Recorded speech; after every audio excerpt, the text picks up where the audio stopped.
All right, and I got to Today say, it's my great pleasure to talk with Professor Robert Malenka, or goes by Rob.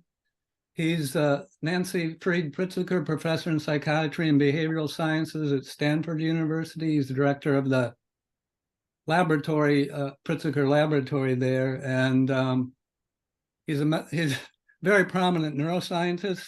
He made seminal contributions, major contributions to understanding synaptic plasticity, how synapses change their functionality and structure in response to environmental demands. He's a member of the National Academy of Sciences and American Academy of Arts and Sciences, so he's very well schooled in neuroscience broadly.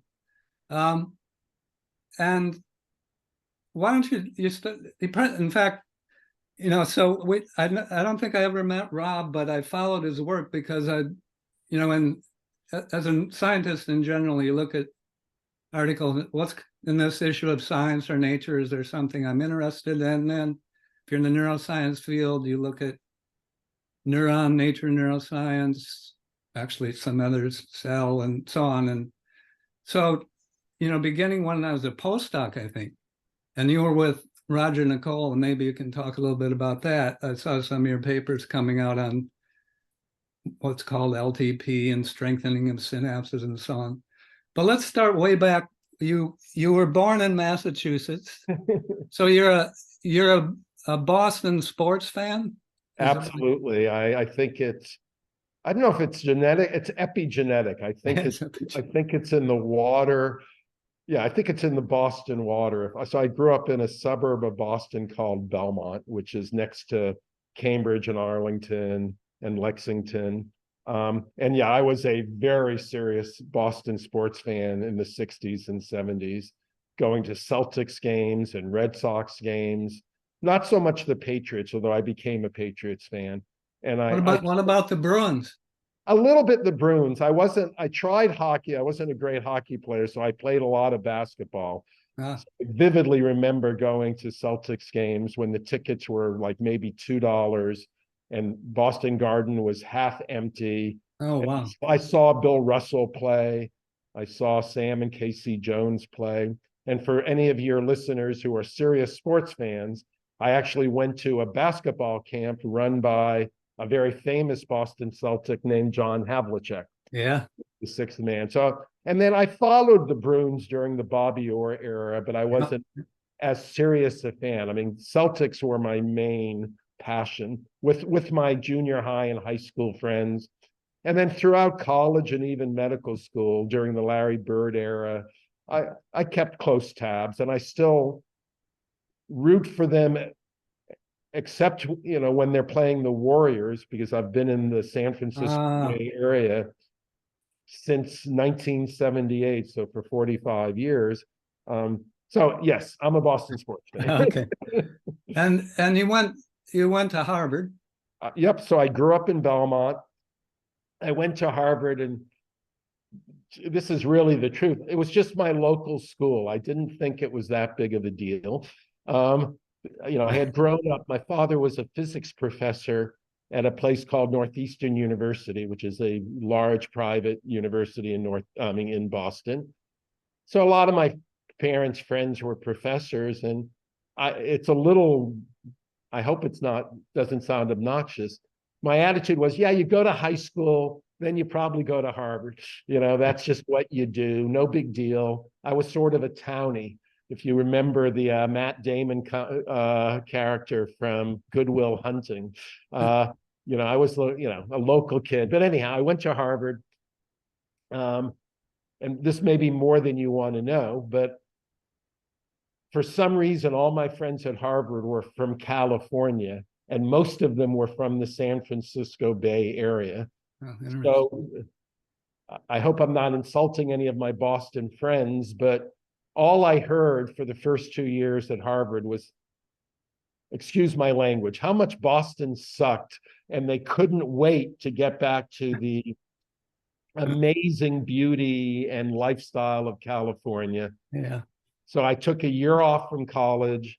which my parents were not happy about because this is in the 70s, and people did not take years off from college. And I lived in San Francisco, and that's actually where I really got into neuroscience. I was at Harvard my first 2 years.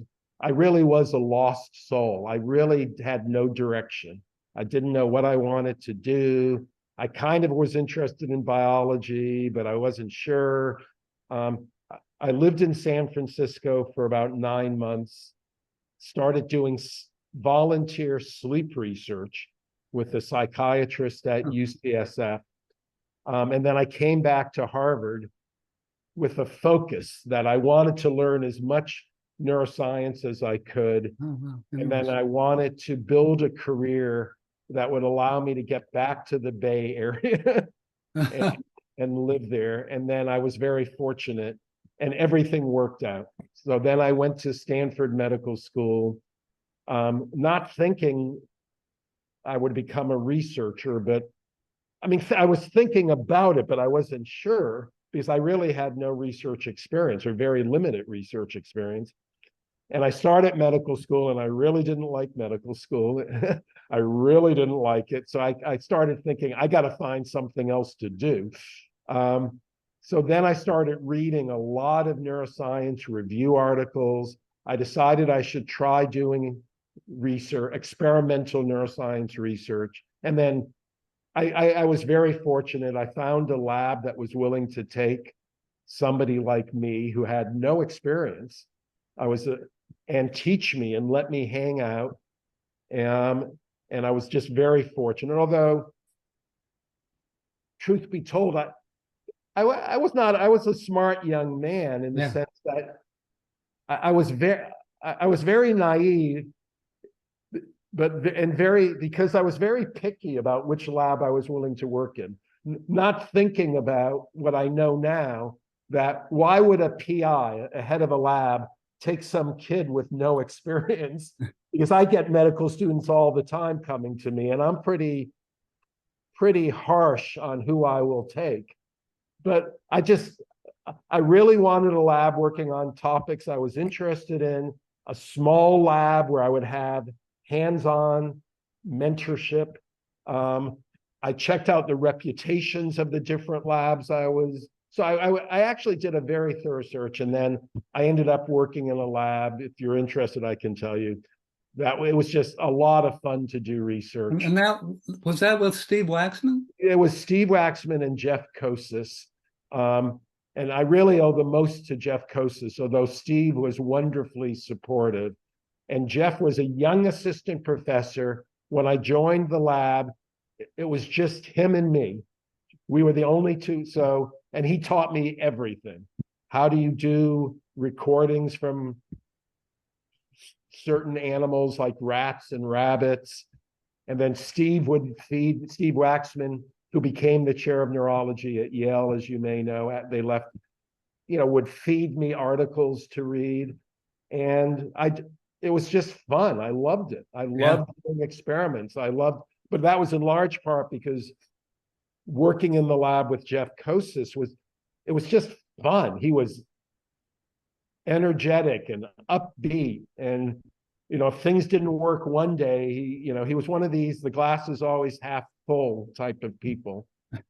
And I'm kind of more the glass is always half empty. So, but anyhow, so I started doing research. I really liked it, and then I ended up getting a PhD and an MD at Stanford, and became, I don't know if you, and then did a psychiatry residency at Stanford, and then a postdoc with a guy named Roger Nickel at UCSF. Yeah. And that you wanted this, I guess you could have multiple podcasts on synaptic plasticity, obviously. But what do you think, personally, what do you think were your major specific contributions to understanding synaptic? Again, this was done during my postdoc. It was done in very close collaboration with Roger Nickel and another very talented postdoc named Julie Cower. And what I learned from Roger, is focusing on important questions and intellectually attack them. So Roger introduced me to this phenomena, which you mentioned, long-term potentiation, which is a model for activity-dependent increases in the strength of synaptic communication.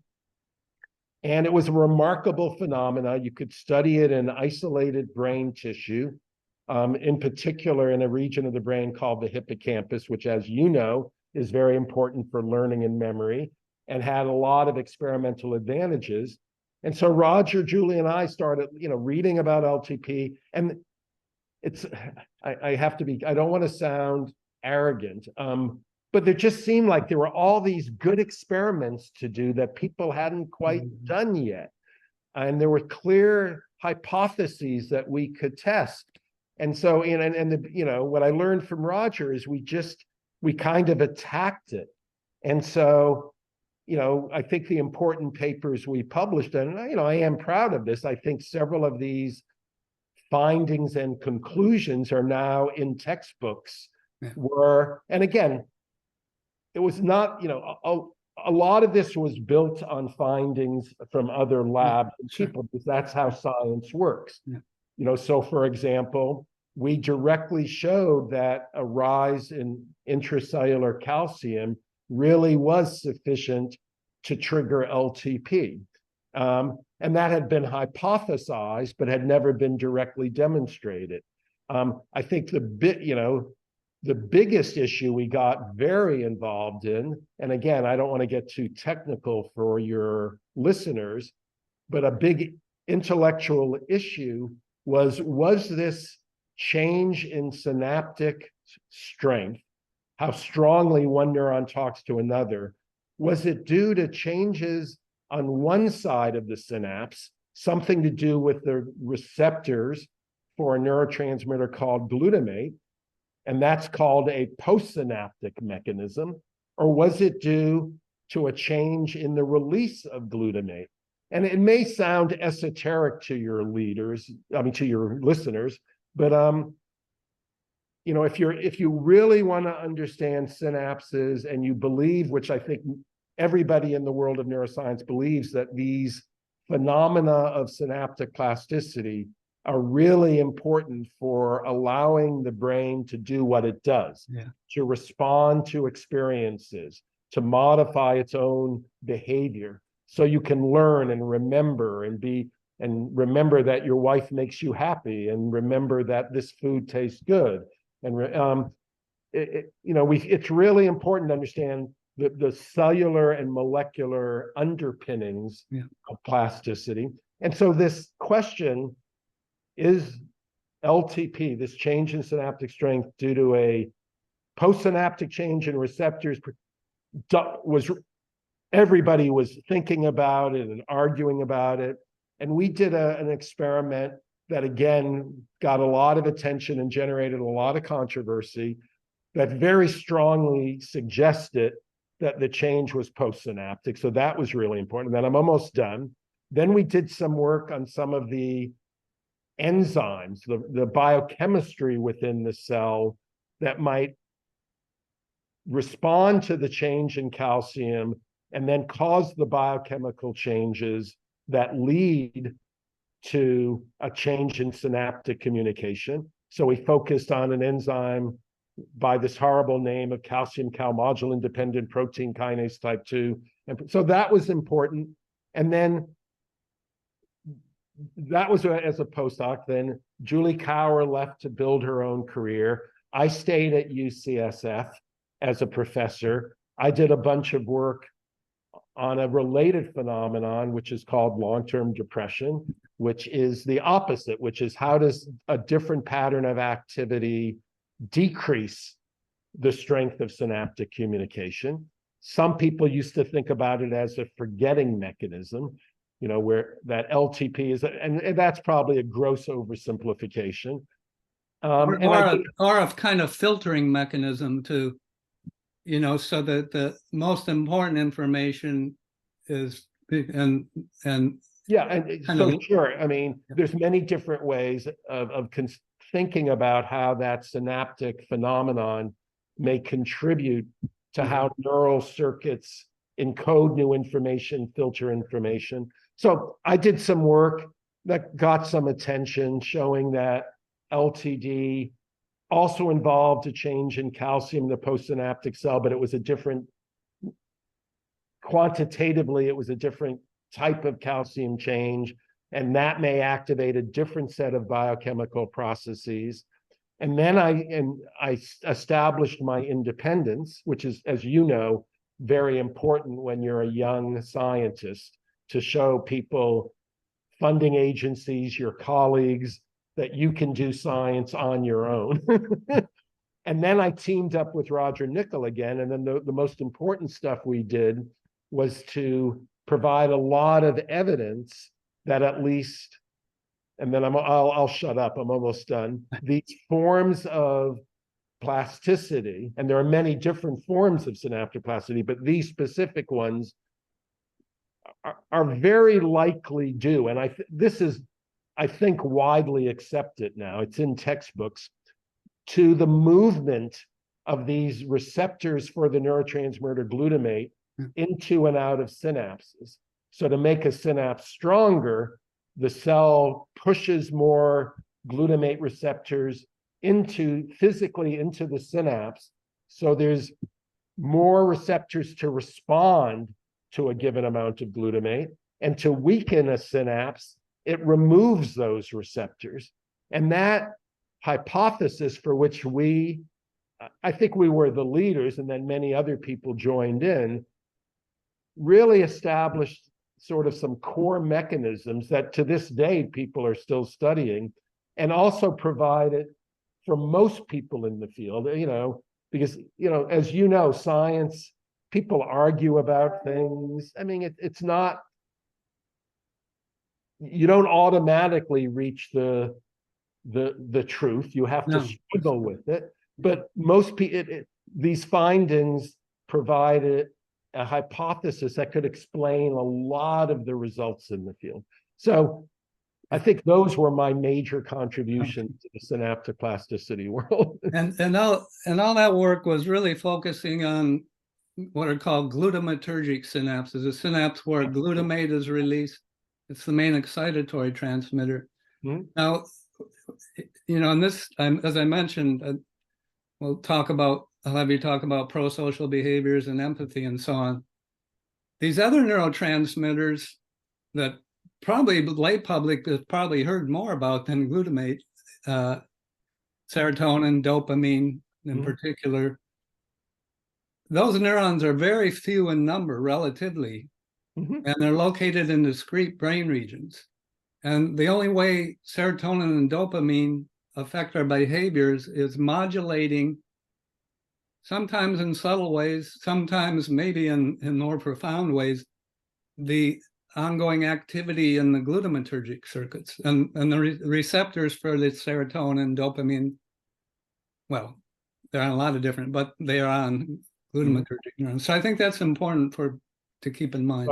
I think that's very well articulated. So just as you said, glutamate is sort of, how do we describe it? It's the workhorse of the brain. Yeah. It is, almost every neuron in the brain has receptors for glutamate and receives communication from other neurons that are releasing glutamate. And all the activity that you record in the brain and that mediates thoughts, feelings, and behaviors is largely due to glutamatergic synaptic transmission. But then this glutamatergic synaptic transmission, as you pointed out, is heavily modulated in very complex ways, not only by an inhibitory neurotransmitter. And again, Mark, you know all this. I don't mean to, I'm saying this for your listeners. By something called GABA, and we won't talk about GABA too much, but in very interesting and important ways by these neuromodulators, that some of which you mentioned, like dopamine and serotonin, which in ways that we are still figuring out seem to be very important for motivation and for how we're feeling. Are we feeling happy or sad? And what makes us feel good and bad, so, which is related to happy and sad. And how we choose what is an important goal in our lives. And as you know, dysfunction in these modulatory systems or pathology in the dopamine modulatory system or serotonin are thought to play important roles in a wide range of psychiatric disorders like addiction, like depression, perhaps schizophrenia, perhaps certain autism. autism. Thank you. And as you point out, unlike how glutamate is used in the brain, where, as you mentioned and I mentioned, what do you think? Billions of neurons are using glutamate to communicate. Dopamine is used and released by very small populations of neurons in highly specialized brain areas. And similarly to serotonin, which is released by a different small population of neurons. But these neurons, which are brain cells, send what we call axons or projections, telephone wires all over the brain. All right, so and it's very intriguing from an evolutionary perspective too, because the serotonin, the dopamine, there's another one we didn't mention, norepinephrine. Sure. They're in brain regions that are kind of ancient, if you think about it. And the expansion of our human brain, the cerebral cortex, the main bulk of it, it's glutamatergic and GABAergic. And all this time during evolution, you've got these more and more circuits, but they're always being modulated by these other trends. It's just a fascinating thing to think about from absolutely evolution. And yeah, it's the complexity is incredible, but I think you and I as biologists, we do believe in evolution. Yeah. We do believe that, just as you said, these systems, this dopamine neuromodulatory system evolved probably very early on in the development of the vertebrate brain, and it's actually used by some invertebrates. And then during evolution, it became more complex and then was reutilized for more and more complex functions. Yeah. The core is still based on evolution, based on what happened hundreds of thousands, millions of years ago. So, Rob, you still have a long way to go in your career, but I think it's pretty clear. I hope so. Well, it's pretty clear to me that, you want to and are making a mark on trying to apply your knowledge and the methods and skills and knowledge of the brain to humans and society. So first talk about prosocial behavior, which is sorely needed in this country right now. We've actually got this term social media is thrown out there, but social media is actually, a lot of it is anti-social media. Exactly. And so you've been working to try to understand the neural circuits and the plasticity in the neural circuits involved in behaviors. I think we can all agree we want to have, people get along, solve problems together. So can you talk about? Yeah, I mean, as you're learning, Mark, I can talk endlessly, so I apologize if I talk too much. But I think for your listeners to understand, because we just began talking about basic synaptic phenomena of plasticity, and I was doing this work, which I would like to think is pretty reductionistic on what molecules are being changed to cause synapses to change.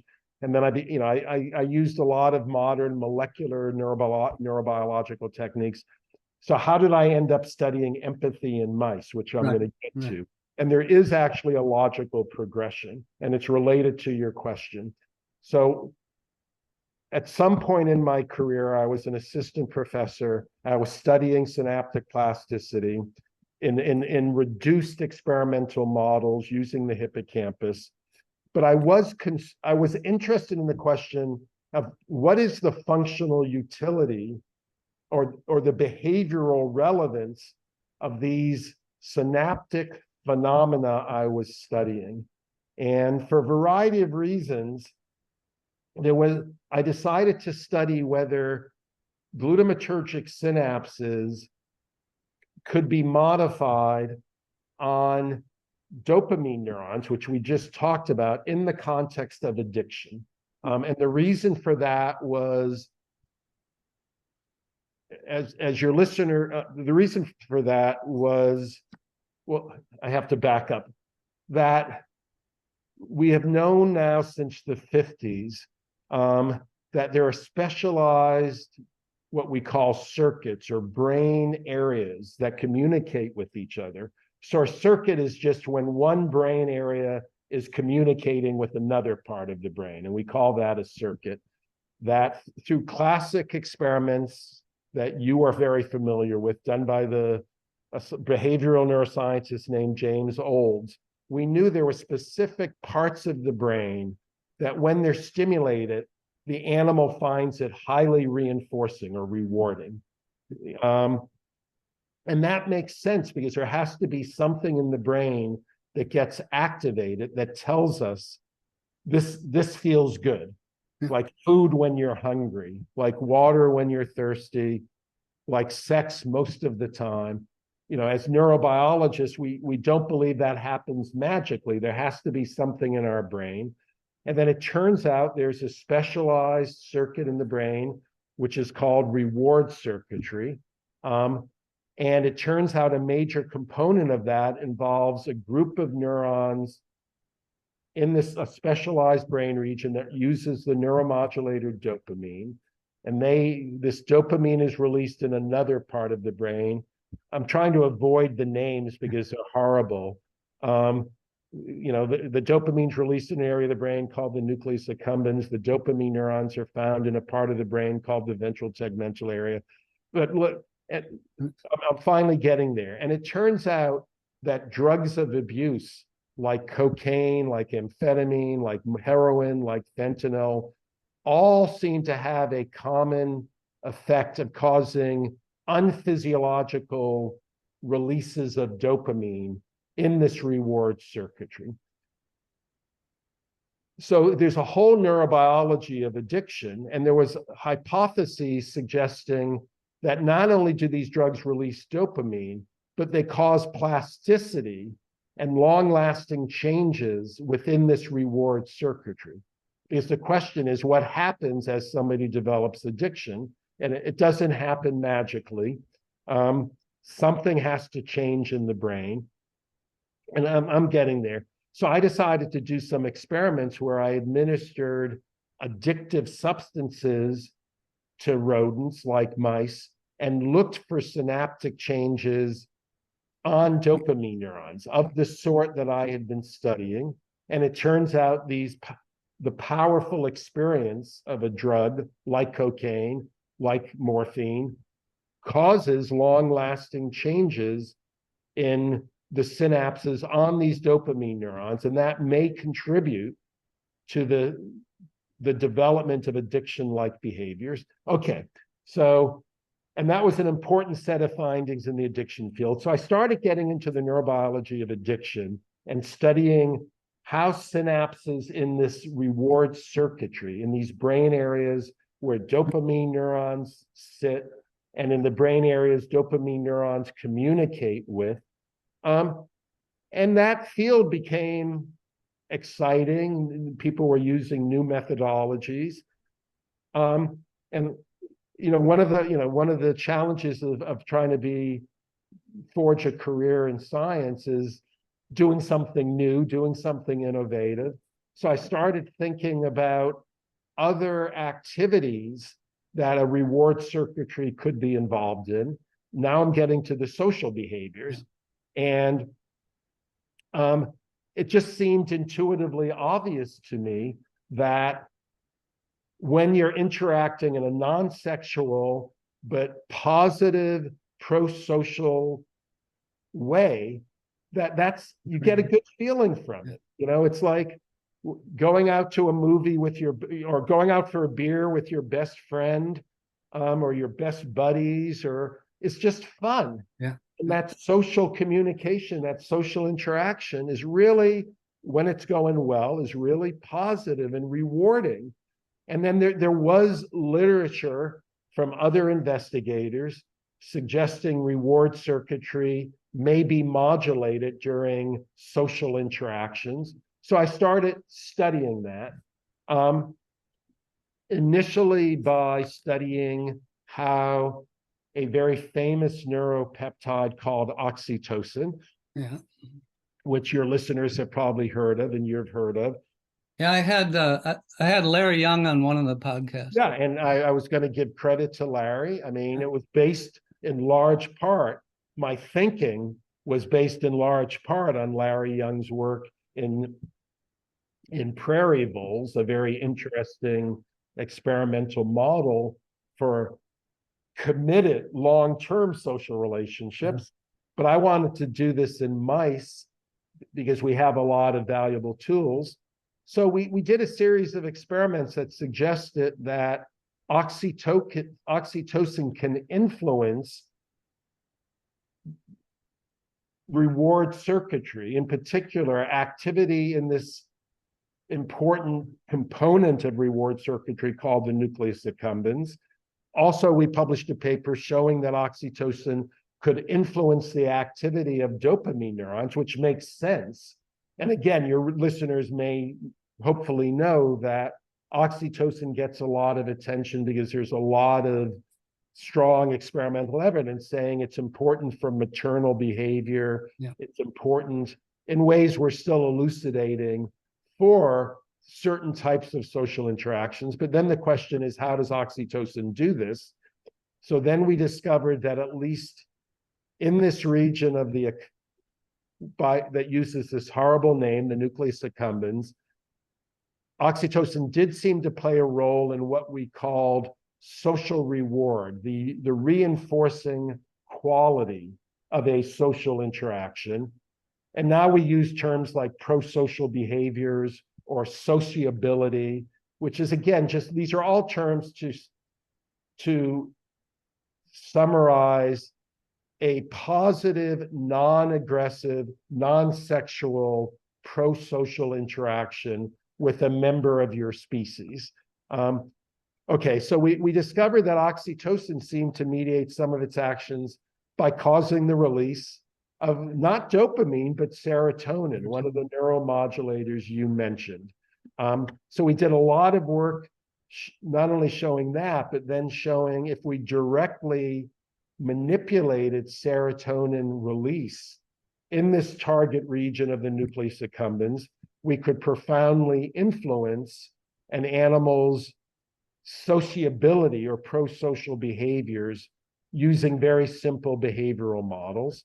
And then we made the, again, I think the somewhat obvious hypothesis that maybe this mechanism of serotonin action in the nucleus accumbens may not function normally in certain disease states in which social interactions are deficient or not normal, one of those being autism or autism spectrum disorder.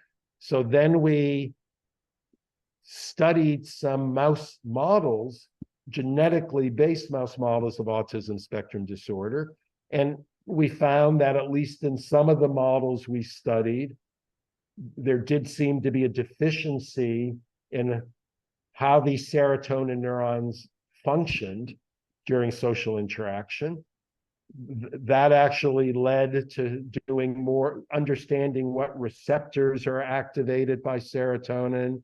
That led, and then I'm going to, this is probably more than you needed to know, but that led to a biotech I'm involved in, now doing a clinical trial in individuals with autism to see whether modulating this specific serotonin receptor might be therapeutically beneficial.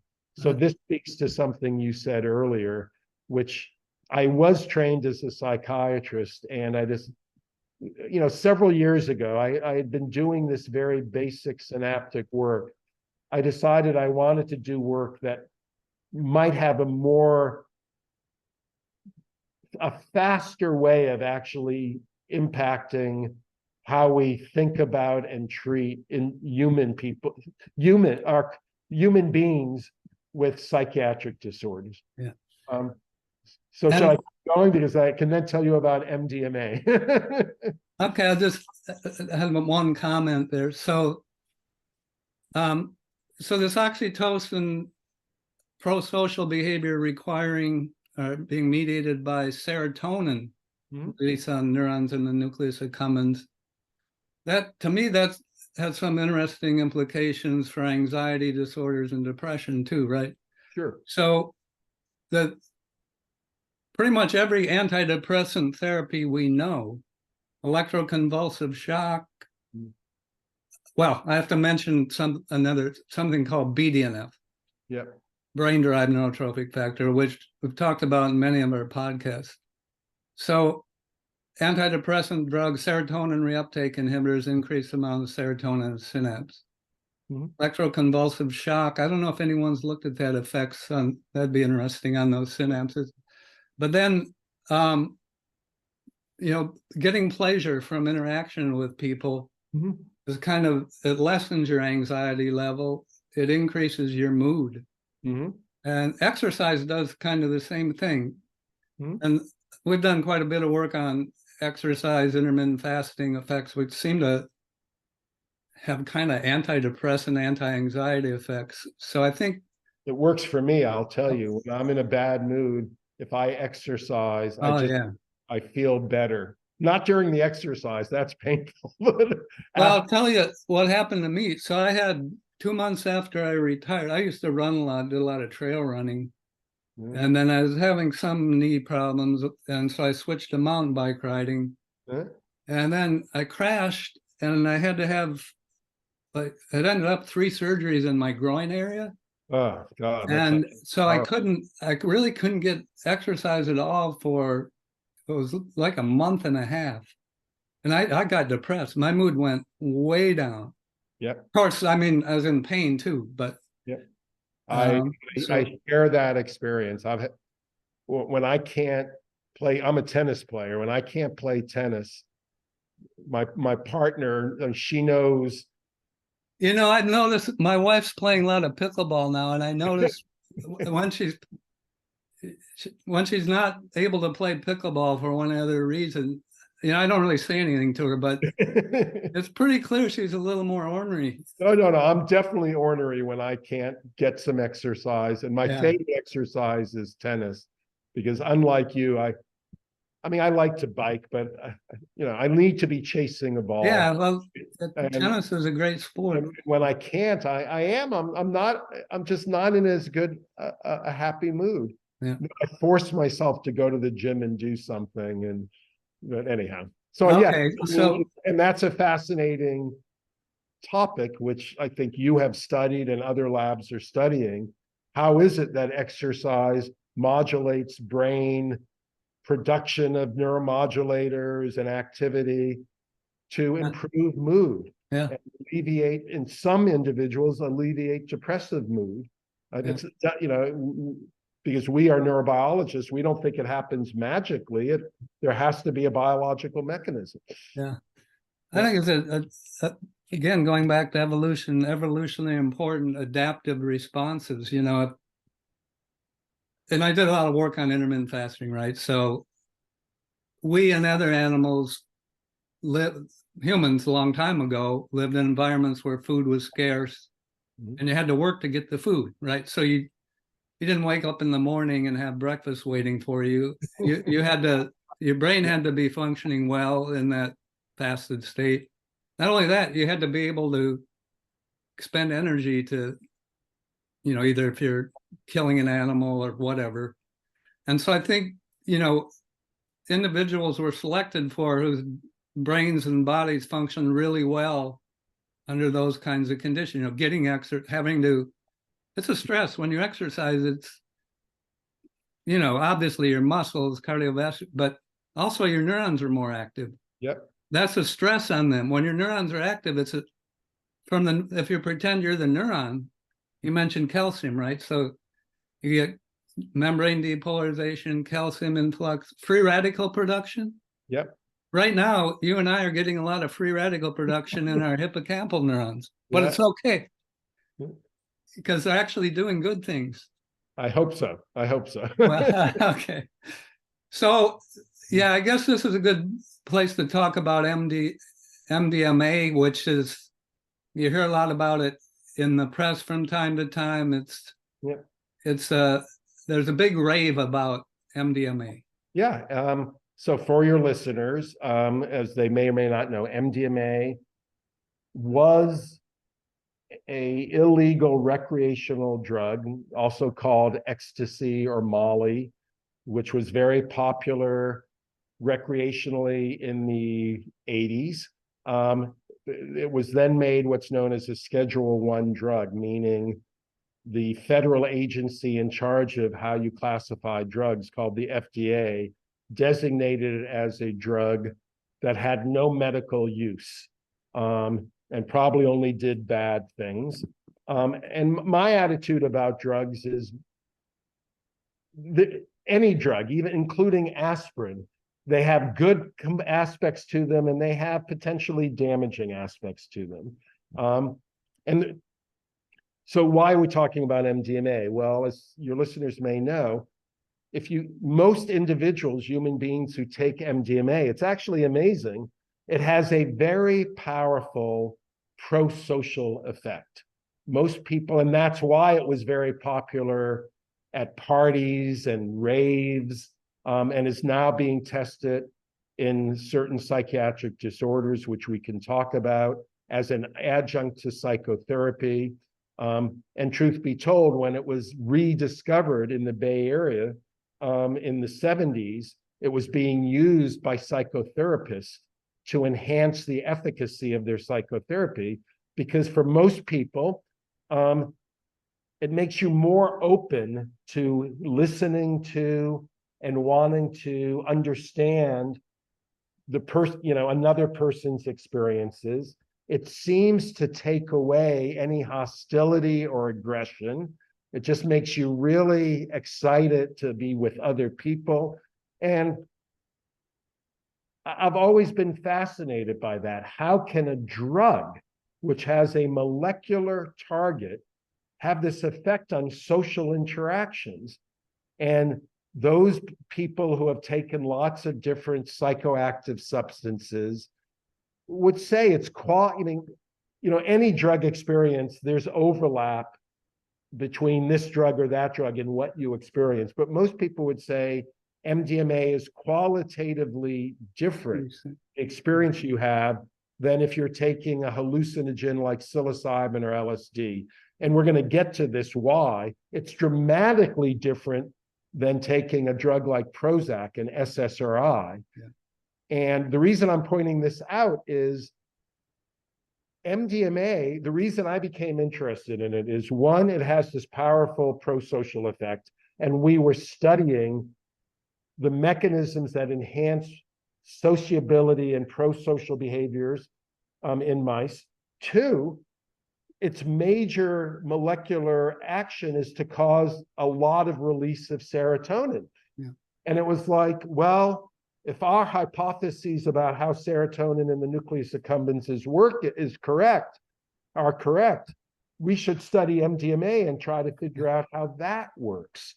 Because there's all this literature saying it's causing a lot of serotonin release. And is that mediating some of its prosocial effects? So we got all the licenses and we started studying MDMA. And at least in our mice, and again, one has to be very careful extrapolating from what you find in a mouse to what happens in a human brain.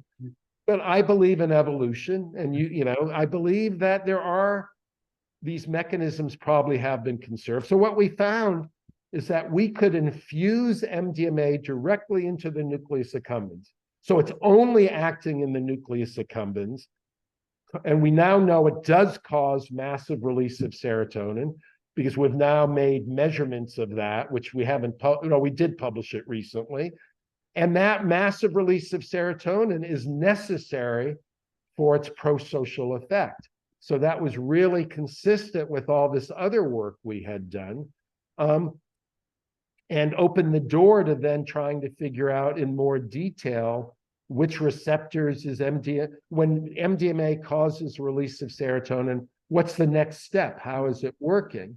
And, I think this is really important because MDMA is being used. All of us anticipate it's going to be approved by the FDA as an adjunct to psychotherapy for the treatment of post-traumatic stress disorder, because this organization called MAPS, Multidisciplinary Association for Psychedelic Studies, to their credit, have been studying MDMA for 10 years and have provided the resources to do these clinical studies in post-traumatic stress disorder, and it looks it looks like it's working. And so to me, the question is, how does it actually work?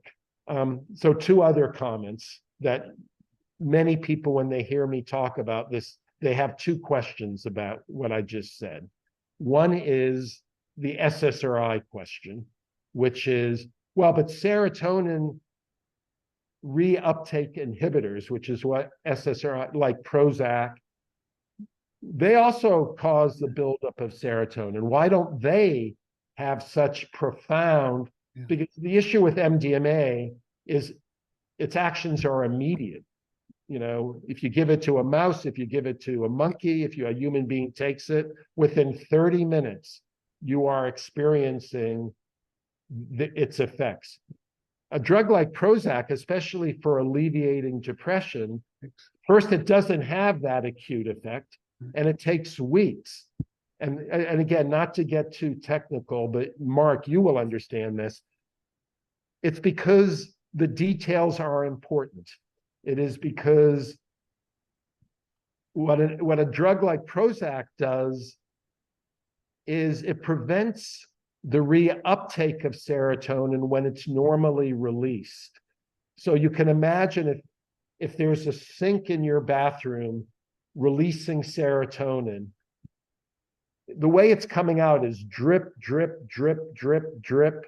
And if you close the drain. Thank you. The drain. God, I couldn't remember. So it's going to take several hours for your sink to fill up. And that's what we imagine a drug like Prozac is doing. Serotonin is very, very slowly building up in the brain over hours and hours and hours.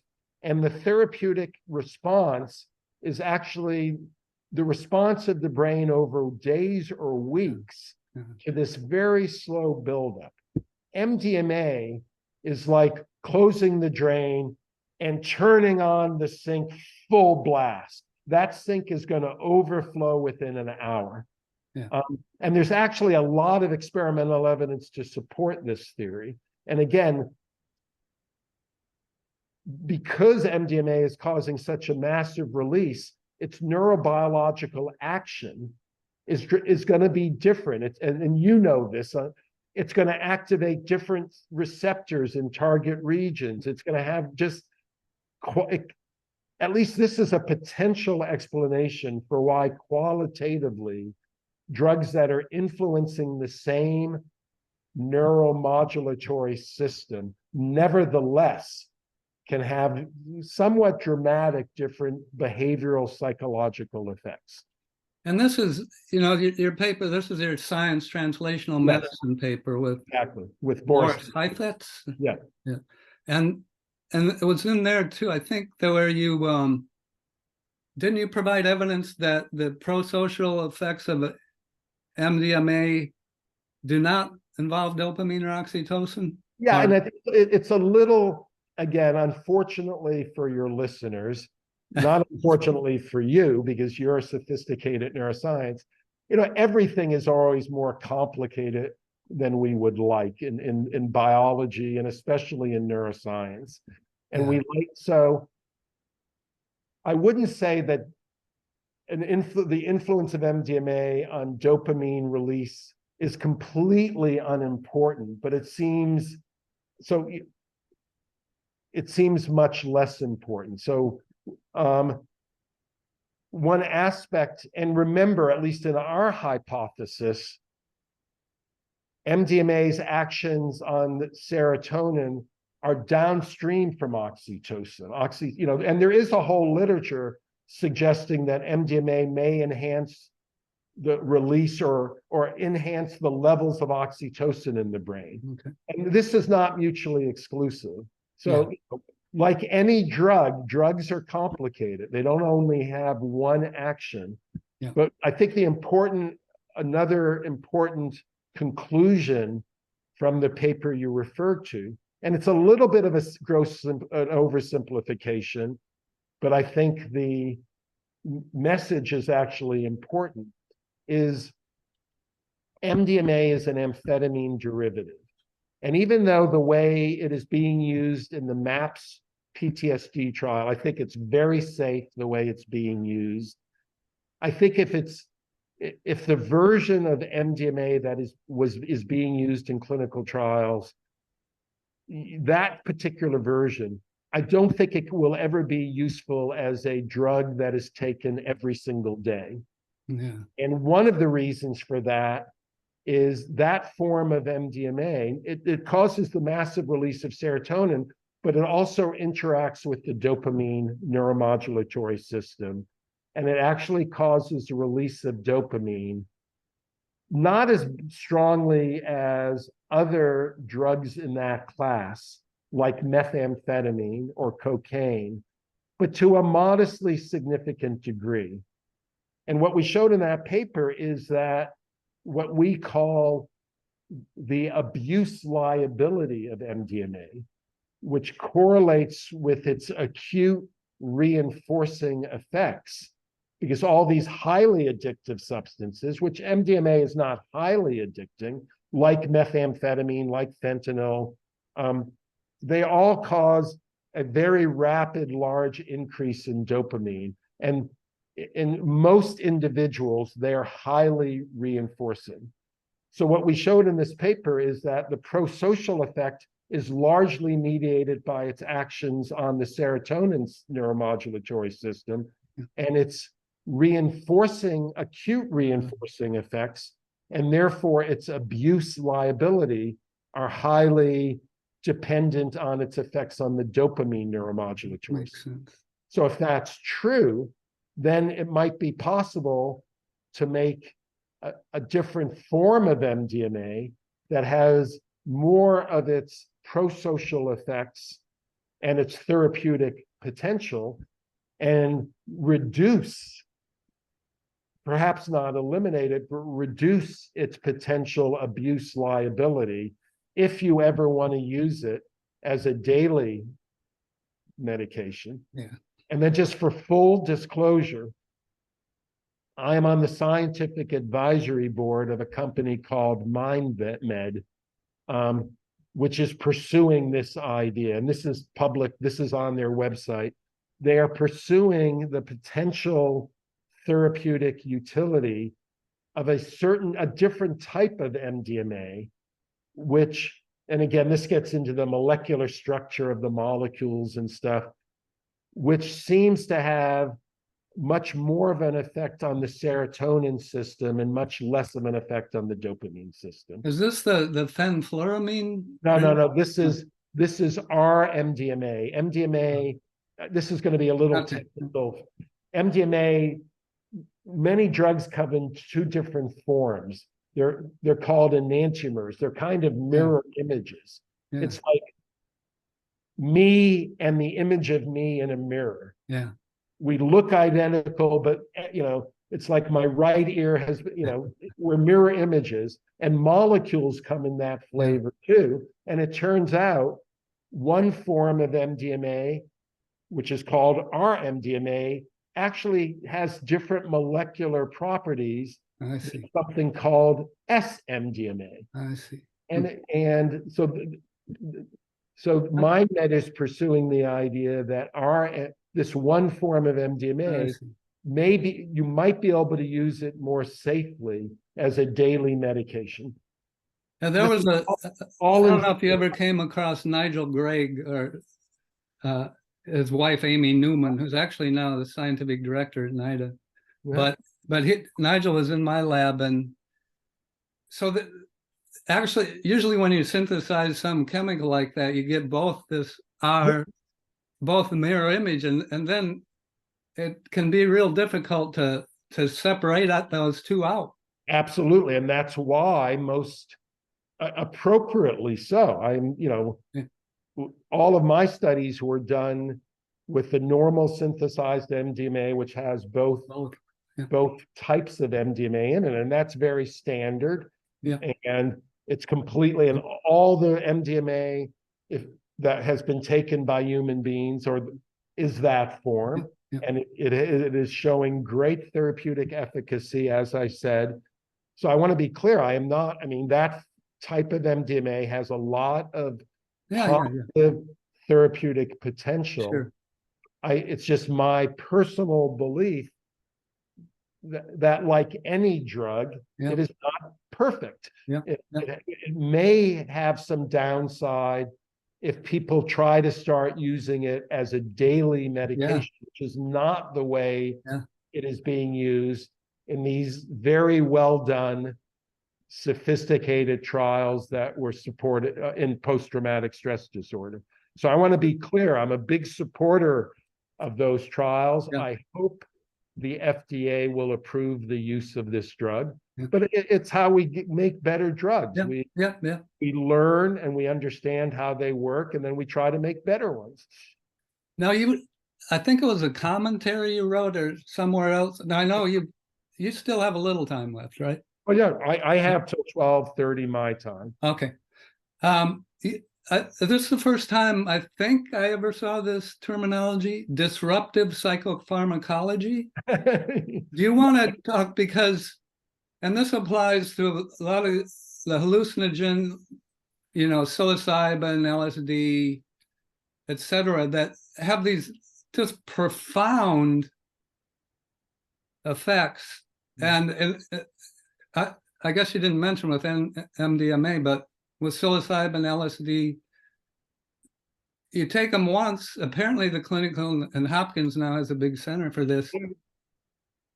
Take them once or twice in the right setting, which seems to be really important. And they have long-lasting antidepressant effects that last months.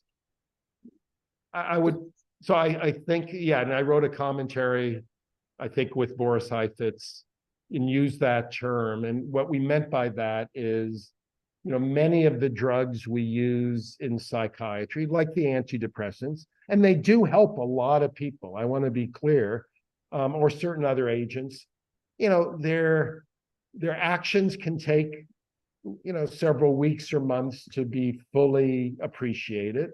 So a lot of people in the field are very excited by the possibility of the therapeutic potential of drugs like classic hallucinogens like psilocybin, LSD, classically demonized drugs like MDMA, drugs like ketamine, because they seem to have much more rapid therapeutic effects. And even though you may only take them once or twice or three times, when you have a therapeutic response, it seems to last for weeks or months, presumably because they are promoting plasticity in the brain. And I think my comment about that is it's a very exciting area of research. I am a strong advocate that these substances should be studied and pursued, doing rigorous and ethical clinical research, which is something the Hopkins Center has pioneered, and I give them credit. And they should be studied in preclinical animal models to help figure out how they're working. And that's what we mean by disruptive psychopharmacology, which really began with this drug ketamine, which is not really a psychedelic, it's a dissociative anesthetic, but it was shown that a single infusion of ketamine can have very robust antidepressant effects very rapidly. So that's really exciting.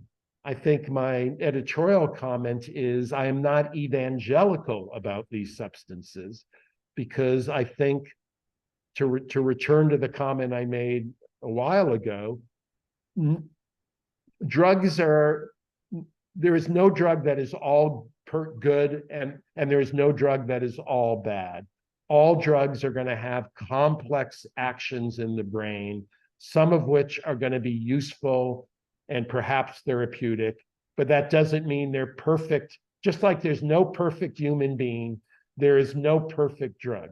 Any drug can have potential side effects and have bad effects.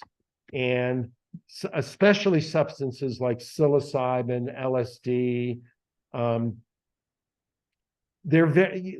they cause very powerful experiences. Yeah. And as a child of the 60s and 70s, I know quite a bit about these substances. And the fear many of us have is that if the field studying psychedelics becomes too evangelical and pushes them too hard, there are going to be some bad outcomes. Yeah. And that may slow down and actually impair the more important, rigorous clinical studies of how to use these drugs, which patients are most appropriate, how frequently can you give them. And what I'm referring to is the especially for drugs like LSD or psilocybin, the classic bad trip. Yeah. Because most of the clinical studies that have been done, which show real promise, have very stringent criteria about who is allowed to even be part of the study. Yeah. And a lot of people are rejected because of their background, their history.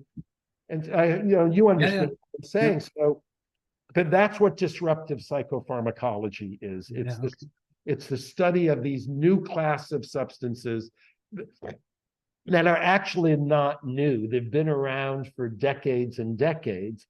They're new in the sense that researchers and we're now being allowed to study them again. And people who study them are not being demonized, are not, so. Okay. And then, before we went live, I briefly mentioned I'd like to talk to you a little bit about, and this course, in preparing for this, I went on PubMed and researched, obviously didn't go all through all hundreds and hundreds of articles, but one of the recent ones, you had a paper in Nature Communications in 2021, Daniel Prosocial, about feeding behavior. About feeding behavior, and we've done a lot of work, kind of basic mechanisms of obesity, effects of exercise, intermittent fasting, caloric restriction on the brain, and of course, this is a hot topic from a pharmacology standpoint, right? And I recently had a podcast on the GLP-1 receptor agonists, these drugs, Ozempic and so on, everybody's hearing about.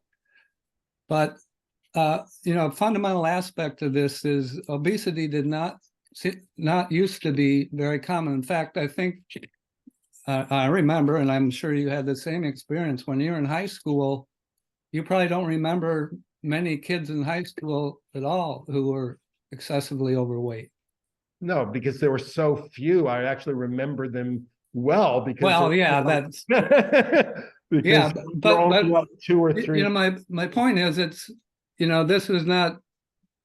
There can be a genetic components to one's propensity to excessive calorie intake and obesity, but there's no major genetic mutation or something that's causing it. So the environment's big, and the problem is highly palatable food available all the time. Mm-hmm. Advertisements bombarding you all the time. And then the industry, it's money-making industry, right? The more they sell, and we mentioned Nora Volkow, who's the director of the National Institute on Drug Abuse. She's done work, brain imaging, and others too, where you give them donuts or, you know, something they like a lot. And these same brain regions, the dopamine increase in the nucleus accumbens. But if you could, I thought the study that you did there, you and your colleagues, was pretty interesting. And I think you used optogenetics, and we haven't mentioned that term, even though you trained the person who's really kind of took off with this, Carl Dieseroth. Yep. But and he came through your lab. Yeah, he was Working on, was he working on that one? No. He It developed. was soon after that, though. It was soon after that. Immediately. Anyhow, Yeah. that's a different story. Carl Dieseroth and I are very close friends. He was my postdoc, and he deserves unbelievable credit for the development of a very novel methodology, which revolutionized neuroscience research, called optogenetics. But maybe we'll get to that. So to respond to you, and as I have a tendency to do, expand upon what you said, I think for most of your listeners, it's kindly intuitively obvious that if there is this area, part of your brain that we call the reward circuitry, that gets turned on or activated when one experiences, that tells you this is a highly reinforcing, rewarding occurrence or experience, food is right in there along with sex. I mean, when I give lectures on the neurobiology of addiction, and I always tell people I'm very fortunate I've never developed a drug addiction, and I wouldn't call it an addiction, but I display a very compulsive and addictive like behavior when I'm exposed to certain types of donuts, when I have a bag of Dorito, or potato chips, or Dorito, whatever they're called, taco, chips, because I have to consciously force myself to stop eating, only have 2 donuts, not have 7 donuts. And ice cream is the same way for me, because it is so reinforcing. It is so highly rewarding. I mean, it's just, I have this compulsive, and as you know, that's because, these substances are manufactured. A lot of salt, a lot of sugar, a lot of fat, that is turning on this reward circuitry in ways my brain has not evolved to be prepared for. Because as you pointed out, we evolved as hunter-gatherers, where these sources of sugar and fat and carbohydrates were incredibly rare. And for our survival, our brains evolved to tell us, man, that's really important. That's really reinforcing. I'm going to remember the taste. I'm going to remember where it is. And now we're embedded in a society where these stimuli, whether it's, like these types of food, are readily available. And it takes enormous discipline to not engage in consuming them. And as you pointed out, I've done some work, but it's not really a major component. There's many other labs who deserve a lot more. There's a whole circuitry involved in feeding behavior, and not at all surprisingly, some of the neuropeptides implicated in feeding behavior, and some of the circuitry involves the reward circuitry and modulation of it. So the paper you were referring to, we were trying to figure out which of the brain areas that communicate with the nucleus accumbens in this case, which we talked about, might be important for a certain type of feeding behavior. I mentioned this. I want to draw your attention to a series of papers, and this is related. I worked very closely with a talented young neurosurgeon named Casey Halpern, who now is the head of functional neurosurgery at University of Pennsylvania. And Casey developed a rodent model of what's known as binge eating disorder. So this is a compulsive type of feeding disorder where individuals binge, just, to some degree analogous to what drug addicts do when they binge on cocaine or methamphetamine. They can't control their intake. I mean, to the degree that they can become morbidly obese and they're threatening their own life. Yeah. And so what Casey showed is that he could modulate reward circuitry, in this case, by putting an electrode directly into the nucleus accumbens. And in a mouse, he could, by stimulating the nucleus accumbens, when the mouse, from its brain activity, indicated it was about to eat a bunch of high-fat food, he could stimulate the nucleus accumbens and block or reduce that behavior. And it's a little bit science fiction, but he's now actually done this, I believe, in 2 human subjects with binge eating disorder. And it's exciting and a little, one wants to be very careful about Sure. the ethical implications of this. Yeah. But these were individuals who, had complete informed consent, and their lives were miserable because of their binge eating disorder. But he showed that he could stimulate the nucleus accumbens with a stimulating electrode of the sort that is routinely used for Parkinson's disease and other brain disorders. And he could develop what's known as a closed loop device, where by measuring the neural activity in the nucleus accumbens, part of the reward circuitry, that would trigger the stimulating electrode. And he has 1 paper on this, I think, so far.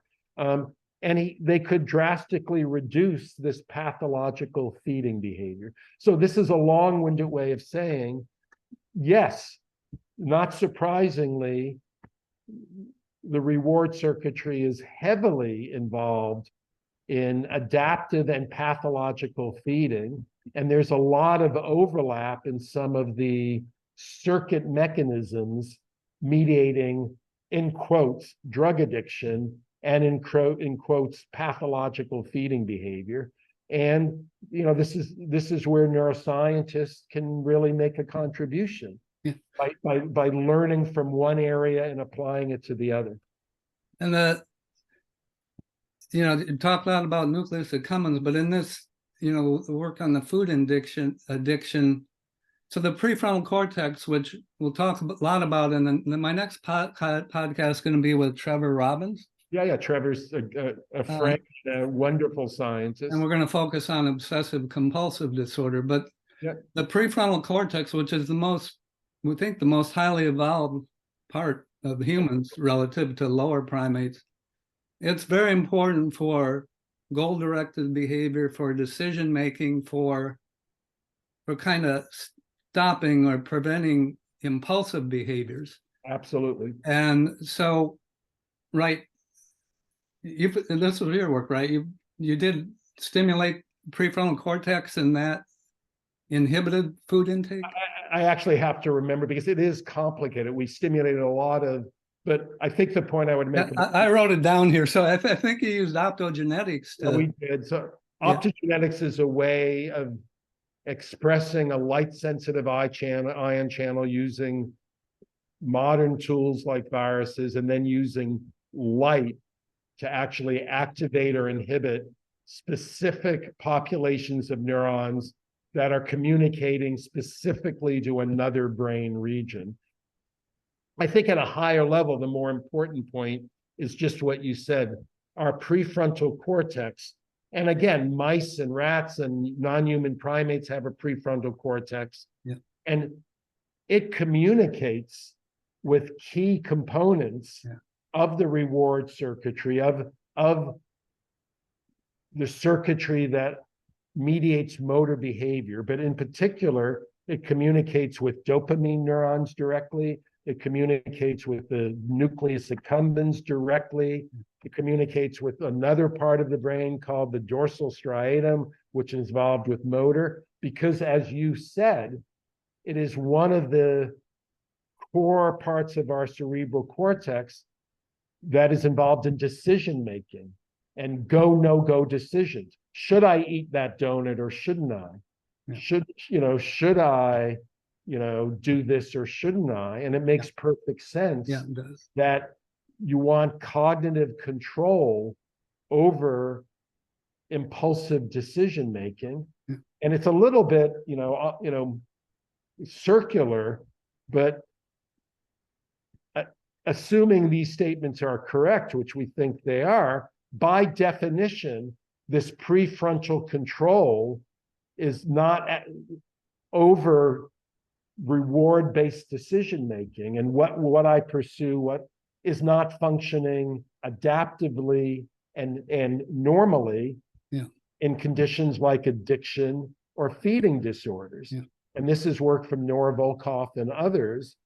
It's kind of obvious that somebody who's suffering from a drug addiction, they're pursuing the drug rather than taking care of their kids or going to their job.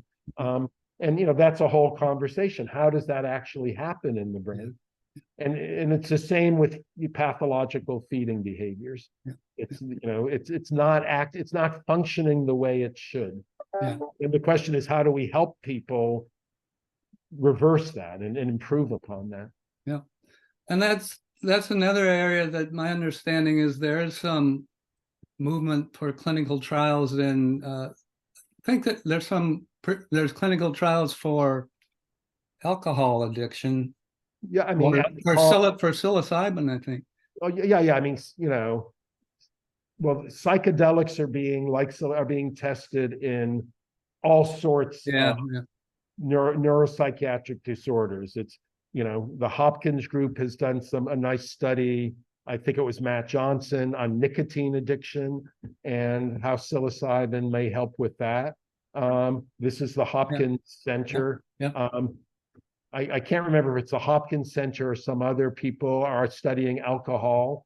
I think that's up in New York, but yeah, maybe. Yeah, actually you're right. It's NYU, I think. And then, speaking of modifying prefrontal function, as you know, there's a lot of excitement about using non-invasive neuromodulation techniques. This is things like transmagnetic stimulation, where is it possible to activate areas of the prefrontal cortex in ways that modify its communication with deeper structures for therapeutic benefit, for improving,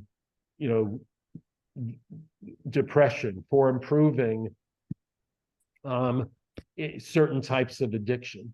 So all of these, you and I as neurobiologists, whether you're giving a drug, whether you're using transmagnetic stimulation, whether you're using deep brain stimulation, or whether you're doing psychotherapy, it's all of those are just different ways of modulating brain activity for therapeutic benefit. Yeah. How do they work? How rapidly do they work? Where in the brain do they work? That's the challenge. Yeah, every year that we live on, Rob, becomes more and more exciting in neuroscience field, eh? Yeah, and I want to bring up one other topic. Oh, okay. I really think, and then I'm going to shut up. And I appreciate your patience. No, your time's more valuable than mine now because I'm semi-retired. Not at all. I do have to go in about 5 minutes for another appointment. My lab and other labs, and I really think this is important. That's why I want to bring it up for your listeners. We're actually trying to understand the neurobiological basis of empathy and passionate and helping behavior. And you might say, well, how do you know whether a mouse or a rat is empathic or compassionate? And you can actually develop behavioral assays, which I think are behavioral measures of what I am going to call empathy, and try to study the neurobiological mechanisms mediating those. And I think that's a very important scientific topic, because